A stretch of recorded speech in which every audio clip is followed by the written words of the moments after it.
helping kids with social anxiety at parties and playdates. It's a familiar scenario for so many parents. And if you're watching this, chances are it's one you know all too well.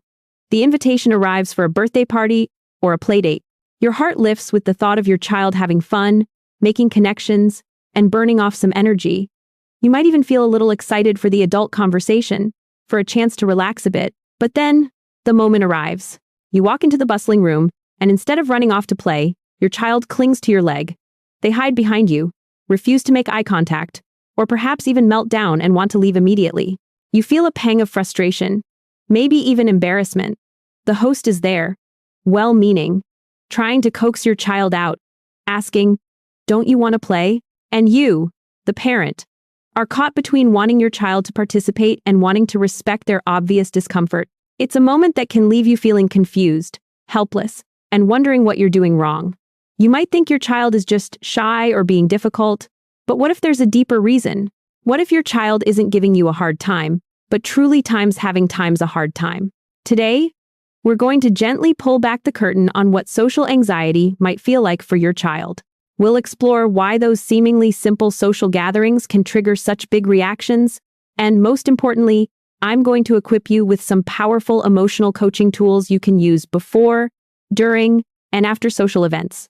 These aren't quick fixes, but rather loving, brain-building strategies that will help your child slowly, securely, and confidently step into social situations at their own pace. You are your child's brain architect, and every interaction, every supportive moment, builds the foundation of their emotional resilience and confidence.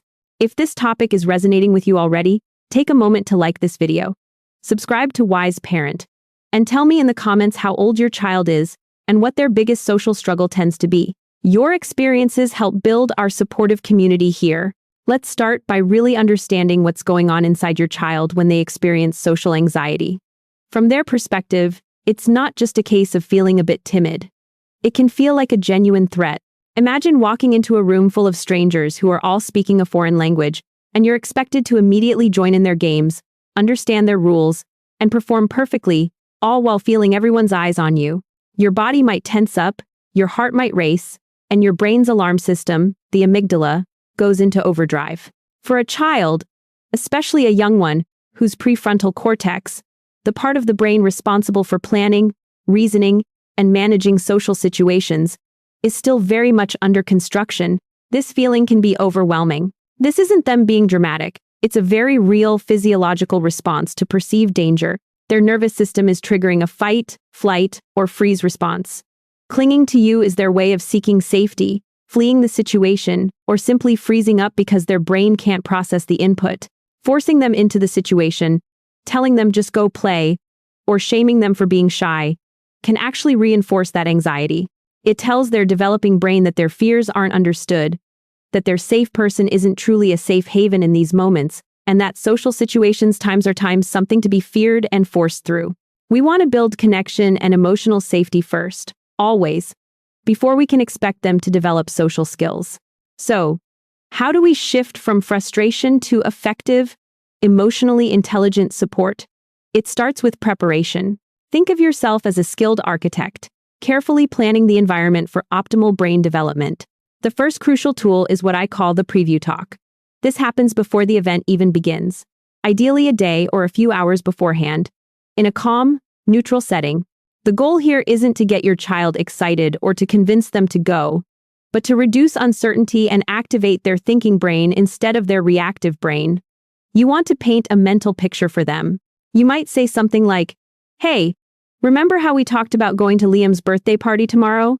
Let's talk a little more about what that might be like, so you know what to expect." Describe the scene. Liam lives in a house with a big backyard, and I think they'll have some balloons and maybe a trampoline. There might be about 5 or 6 other kids there. Some you know, some you don't. Talk about the schedule if you know it. First, everyone will arrive, then maybe they'll play some games, then we'll have cake and presents, and then it will be time to go home. Emphasize what they will do, not what you expect them to do socially. You'll go with me, and we'll walk in together. You can hold my hand if you want. We'll find Liam and say hello. Then, you can sit with me on the couch and watch the other kids, or you can go explore if you feel like it. Remember, You don't have to play with anyone if you don't want to right away. It's okay to just watch. Offer a choice about how long you might stay. We can stay for about an hour. Or maybe a little longer if you're having fun. If you start to feel tired or need a break, you can always tell me, and we can find a quiet spot or go home early if we need to. This preview talk does several things. It honors your child's need for predictability, it gives them a sense of control over the situation, and it implicitly tells them that their feelings are valid and that you are their safe person, ready to support them, not push them. It's building their emotional intelligence by helping them anticipate and label potential feelings, and it's building their confidence by giving them a strategy. Now, let's talk about what happens during the event itself. You've arrived, and despite your preview talk, your child still clings. This is where connection over control truly comes into play. Resist the urge to apologize for your child or to push them away. Instead, get down to their level, make eye contact, and offer a soft, reassuring voice. I see you're feeling a little overwhelmed right now. There are a lot of new faces, aren't there? It's okay. I'm right here with you. Your physical presence is their emotional safety net. Be their secure base. Allow them to observe from your side. Their brain needs time to process all the new stimuli, to feel safe enough to slowly engage. This observation period is vital. Don't rush it. What looks like shyness from the outside is often your child's nervous system carefully assessing the situation for safety before engaging. A wonderful strategy for those moments is to create small roles for your child. Instead of the open-ended pressure of go play, give them a concrete, low-stakes task that provides a reason for interaction, but on their terms. For instance, you might say, "Hey, can you help me find the snack table? You can be my snack detective."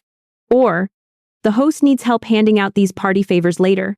Would you like to be my helper for that job? Perhaps. Could you help me keep an eye on these shoes while everyone plays?" These small roles give them a purpose and a gentle way to enter the social space without the immediate demand for spontaneous conversation or play. It shifts the focus from "I need to perform socially" to "I have a job to do," which can be incredibly empowering and anxiety-reducing. It provides a structured interaction point rather than a free-for-all. Celebrate their willingness to take on even the smallest role. "Thank you for being such a great helper with the napkins. That was very kind." This reinforces positive action and builds their sense of self-worth. It's important to remember that true confidence isn't about being the loudest or the most outgoing. It's about feeling secure in who you are and being able to navigate social situations at your own pace. Sometimes, your child might need a break. Find a quiet corner together, step outside for a few minutes, or even follow through on that promise to go home early if the overwhelm is too much. Knowing they have an escape route, knowing their limits will be respected, is a huge part of building trust and confidence. If you found yourself nodding along with these strategies, or if a light bulb has just gone off for you, please share this video with another parent who might be struggling with similar social anxieties in their child. And don't forget to subscribe to Wise Parent for more insights like these. Your support helps us reach more families. Finally, let's talk about what happens after the event. This debriefing stage is just as important as the preparation, and it's often overlooked. When you're back home, in a relaxed moment, avoid direct questions like, "Why didn't you play more?" or "Were you shy?" These can trigger shame and shut down communication. Instead, approach it with empathy and curiosity. "How did that party feel for you today?" Or, "What was something fun you saw happening at the party?" Maybe, "Was there anything that felt a little bit tricky or hard?" Validate their feelings, no matter how small they seem. "It sounds like there were a lot of loud noises, and that can feel overwhelming sometimes." Help them name their feelings. "It seems like you might have felt a bit nervous when we first arrived. Is that right?" Giving them the language for their emotions is a core part of building emotional intelligence. Focus on effort and small successes, not just the outcome. "I noticed you were brave enough to try the slide once. That was really cool." Or, "It was so helpful when you kept me company by the snack table." These specific observations highlight their agency and bravery. No matter how small, this wise encouragement builds their inner confidence, reinforcing that their efforts are seen and valued. Then, gently, you can begin to problem solve for next time, always in a collaborative way.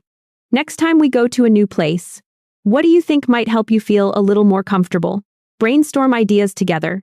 Maybe they want to look at pictures of the place beforehand, or they want a specific comfort item, or a secret signal to tell you they need a break. Giving them a voice in these plans empowers them. Remember, raising an emotionally strong, confident, and secure child is not about pushing them to be outgoing performers in every social situation. It's about building a strong, secure attachment, with times you asterisk, providing a safe haven, teaching them to understand and manage their own emotions, and gently guiding them to navigate the world at their own pace. You are laying down critical neural pathways during these early years, teaching their brain that the world can be safe and that they have the internal resources and your unwavering support to face new challenges. This journey requires patience and consistency. There will be days when it feels like 2 steps forward and 1 step back, and that is perfectly normal. You are not a bad parent. You are simply learning new, powerful ways to support your child's unique temperament and emotional needs. Every time you approach these situations with understanding and connection, you're reinforcing to your child that they are loved, seen, and capable. That unconditional acceptance is the most powerful tool you have to reduce their fear and build their confidence. So, for your next social event, choose one of these strategies to try.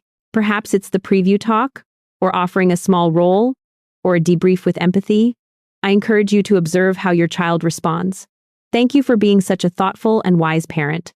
If this video helped you feel more confident and hopeful, please like it, subscribe to Wise Parent for more supportive guidance, and let me know in the comments which strategy you're excited to try first. And if you're looking for more ways to nurture your child's emotional intelligence, you might want to watch our video on how to help your child name their feelings.